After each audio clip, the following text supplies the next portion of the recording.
students to another video lesson. So this will be our last type of factoring polynomials base sa nilabas na most essential learning competencies ng DepEd. So our last type will be general quadratic trinomial.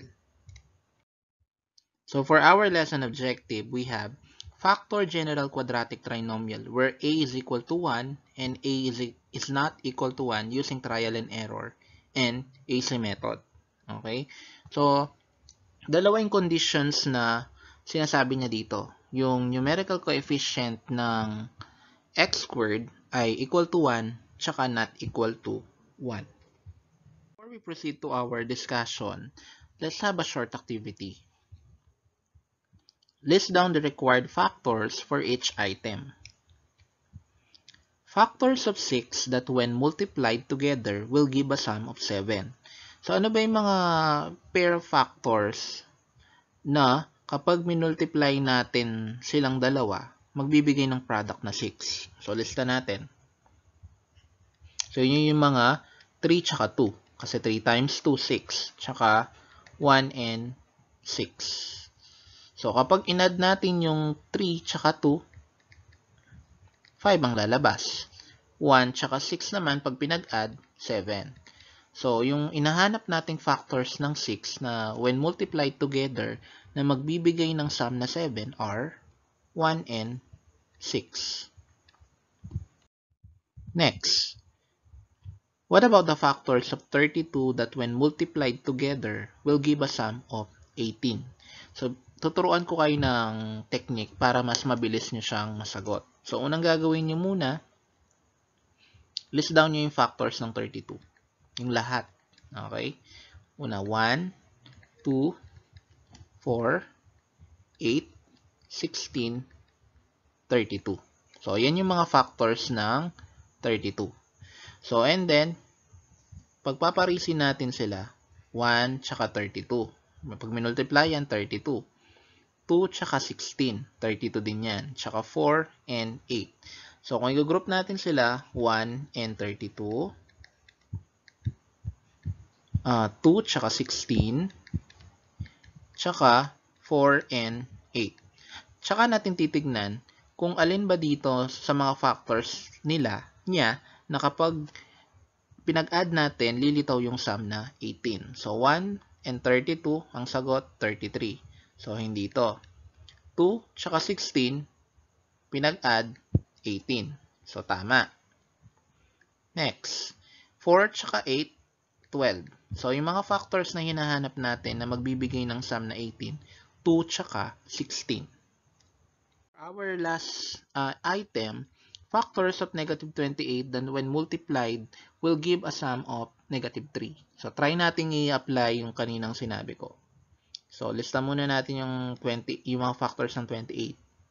1, 2, 4, 7, 14, and then 28. Pag pinagpares natin sila, 1 tsaka 28, 2 tsaka 14, ano pa ba? Tsaka yung 4 tsaka 7. Okay. So, dahil negative to, at negative din naman yung sum na hinahanap, pwede nyong pagpari-parisin na negative positive, negative negative. So, depende yun sa inyo. So, ayan, 1 tsaka 28, 29 ang sum niya. So, pagpalitan natin, gawin nating negative 28 tsaka 1, negative 27, wala pa rin. So, move tayo. 2 tsaka 14, 16. Negative 2 tsaka 14, 12. 2 tsaka negative 14, negative 12. So, wala pa rin. So, lipat tayo sa kabila. 4 tsaka 7, 11. So, hindi. What if gawin nating negative yung 7? So, 4 tsaka negative 7. So, try natin silang i-add. 4 plus negative 7, ang sum niya is negative 3. So, yung hinahanap nating factors ay 4 and negative 7. Kasi pag pinag-add natin nga yung dalawang factors na yan, lilitaw ang sum na negative 3. So, yung activity na yan, it has something to do with our next lesson. So, let's have the first condition. Steps in factoring general quadratic trinomial ax squared plus bx plus c, where a is equal to 1. So, yung numerical coefficient ng x squared is 1. So, yung steps niya, ayan, get the two factors of c that will give a sum equal to the coefficient of b. So, kung matatandaan nyo kanina, kinuha natin yung factors sa mga number na magbibigay ng sum na kung ano man yung nakalagay. Okay? And then, after getting that, you write the factors of c in the form of, ayan, yung naka-parenthesis. Okay? So, let's have the first example. X squared plus 5x plus 6. So, ayon dun sa first step niya, you get the factors of c. So, i-label natin, x squared this is a, 5x is b, and then 6 is c. So, what are the factors of 6? 1 and 6, 3 and 2. Which among this pair of factors will give a sum of 5? So, 1 plus 6, that is 7. 3 plus 2, that is 5. So, yung 3 tsaka 2, ito yung factors ng 6 na magbibigay ng sum ng coefficient ng b na 5. So, sulat natin siya ng ganito, x plus 3 times x plus 2. So, what if sinulat nyo x plus 2 tapos x plus 3? Okay lang, kasi regardless of the order. So, basta tama yung factors, wala tayong problema sa arrangement. Okay. So, let's check using FOIL method. So, FOIL method. So, refresh ko lang kayo sa FOIL method. So, first, x times x. X squared. So, applying product rule, ina-add yung exponent. 1 plus 1, that is 2. And then, outer, x times 2, 2x. Inner, 3 times x, 3x. And then last, 3 times 2, 6. Now, combine like terms. 2x and 3x are like terms. So, x squared plus the sum of 2x and 3x, that is 5x plus 6. So, kitang-kita nyo naman, nakuha natin yung given polynomial. So, yung mga factors niya na x plus 3, ayan, x plus 3, tsaka x plus 2 ay tama. So, ayan. Let's have example number 2. Y squared minus 2y minus 35. Okay. So, una, kunin muna natin yung mga factors ng negative 35. So, negative 35 siya, hindi lang siya 35, ha. So, yung mga factors ng negative 35 na magbibigay ng negative 2 na sagot ay maaring 7 tsaka 5. So, ito 12. So, hindi. 7 tsaka negative 5, 2, hindi rin. Negative 7 tsaka negative 5, negative 12, lalong hindi. Negative 7 tsaka 5, pag pinag-add, negative 2. So, ito yung mga factors ng negative 35 na magbibigay ng sum na negative 2. So, bibigyan ko kayo ng technique para mas mabilis nyong makuha yung mga sign na magiging factors. Like, for example, kung 7, 5 lang yon. So, titignan nyo kung ano yung sign nung nasa gitna. And then, titignan nyo rin kung alin yung mataas dun sa dalawang factors niya. So, in this case, 7 yung mas mataas. Therefore, kung ano yung sign nung middle term, yun din yung magiging sign nung mas mataas na number dun sa dalawang factors. So, mas mataas ang 7, kaya negative 7. So, siya yung masusunod na sign. Okay, so let's write y minus 7 and then y plus 5. Okay, so these are the factors of the given polynomial. So, kung i-check natin siya, y times y, that is y squared. Then, outer, y times 5, 5y. Inner, negative 7 times y. Negative 7y. Negative 7 times 5, yung last term natin, negative 35. And then, combine like terms, 5y and negative 7y. So, y squared, 5 minus 7, that is negative 2y, minus 35. So, ayan, nakuha natin yung polynomial. Therefore, yung factors natin are y minus 7 and y plus 5. Example number 3.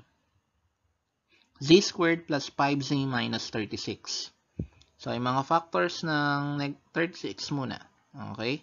Pwede natin silang ilista 36 sa mga factors niya 1, 2, 3, 4, 6, 9, 12, 18, and then 36. So, pag pinagpares natin sila, 1 tsaka 36, 2 tsaka 18, 3 tsaka 12, 4 tsaka 9. So, kukunin natin ito para mabilis. 4 tsaka 9. Okay? So, anong sign ng middle term natin? Positive. And then, yung last term natin is negative. So, dahil positive yung sign ng middle term natin, ang magiging sign ng 9 ay positive. Okay? So, siya yung masusunod. Positive siya. And then, yung isa, yung 4, magiging negative.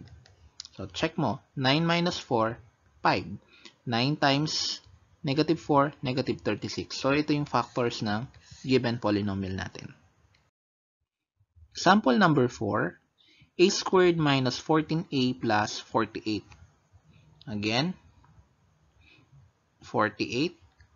Factors niya, 1, 2, 3, 4, 6, 8, 12, 16, 24, and 48.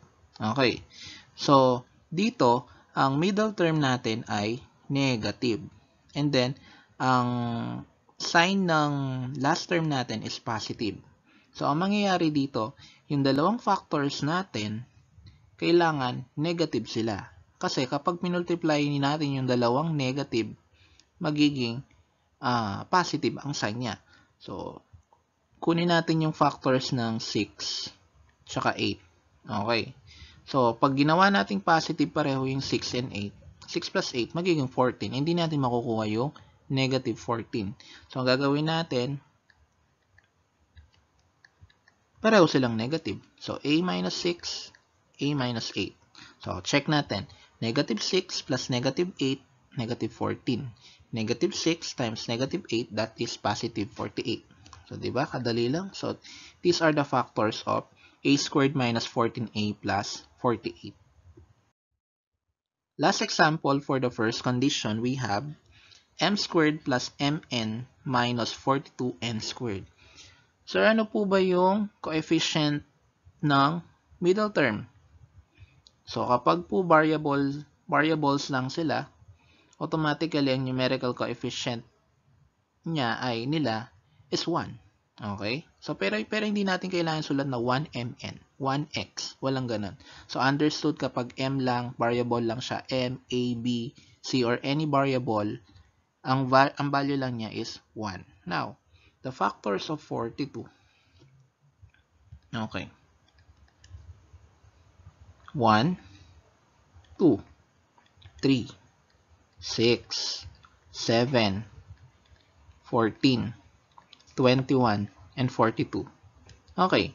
So, since ang sign ng middle term natin is positive, and then yung last term natin is negative, ang mangyayari dito, yung sign ng mga factors natin is alternate. So, magkaiba. Ibig ko sabihin.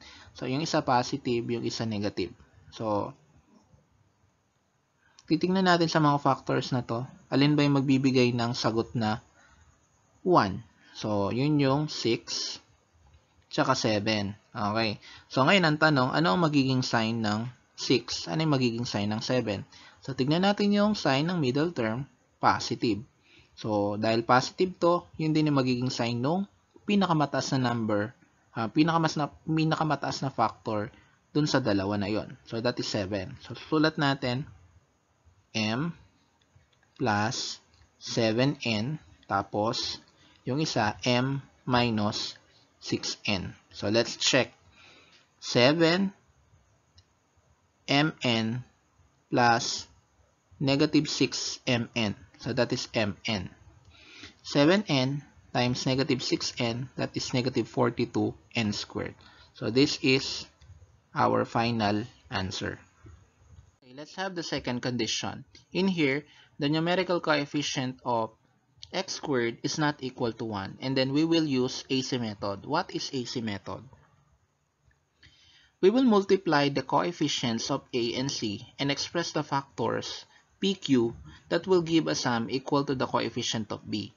So, since yung numerical coefficient nga ng x squared is not equal to 1, ang gagawin natin, imumultiply natin yung numerical coefficient ng A tsaka C. And then, ganun pa rin naman, i-express natin yung factors na magbibigay ng sum equal to the coefficient of B. So, gagamit tayo ng P tsaka Q. So, yun yung magiging factors niya.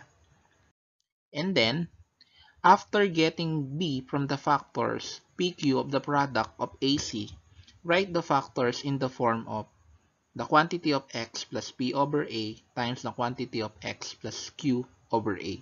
So, ibig sabihin, yung mga factors na nakuha natin, kailangan nating i-divide dun sa numerical coefficient. Okay.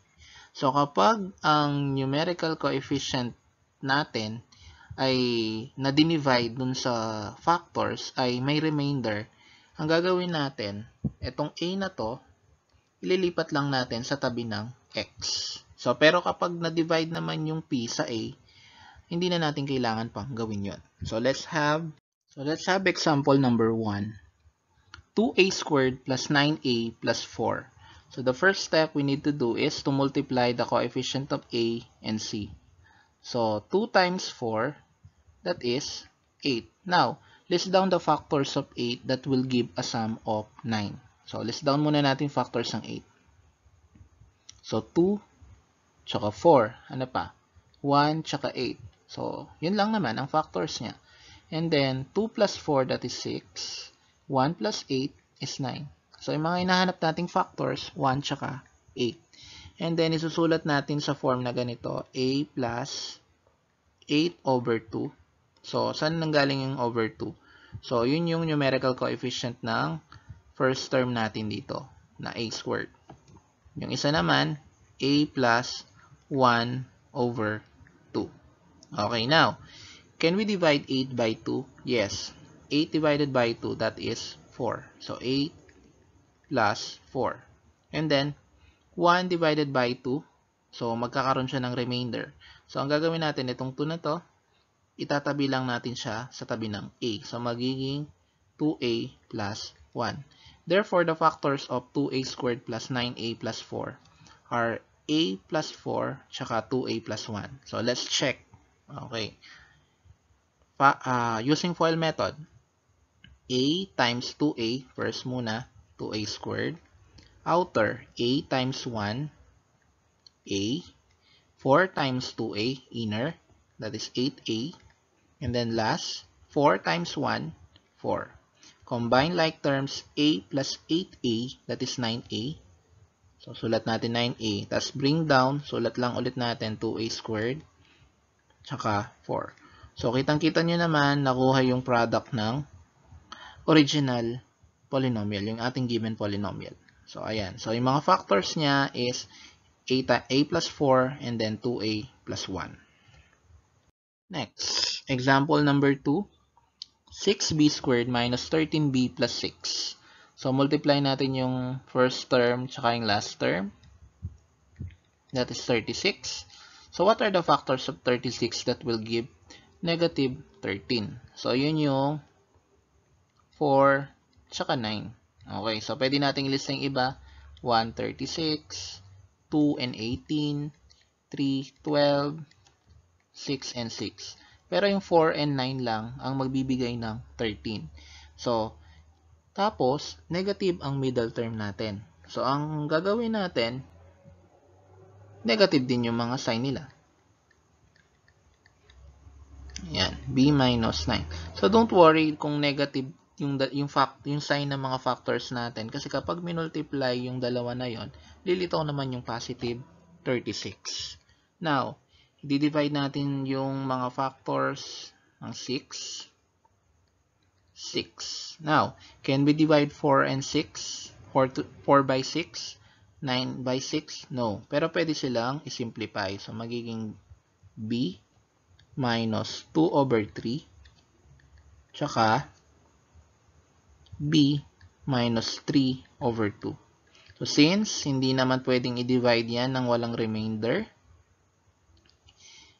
ilipat natin dun sa tabi ng b. So, our final answer will be 3b minus 2 and 2b minus 3. So, ito yung factored form ng ating given polynomial. Now, let's have example number 3. 10p squared plus 9p minus 9. So, let's multiply 10 and negative 9.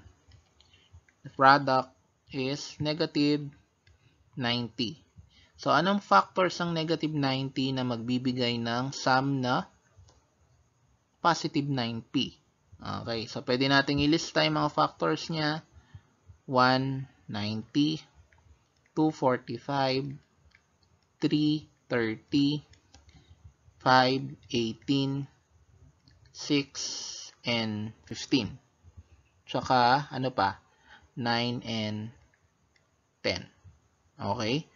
So, from this listed factors, so, pwede natin kunin dito is yung 6 and 15.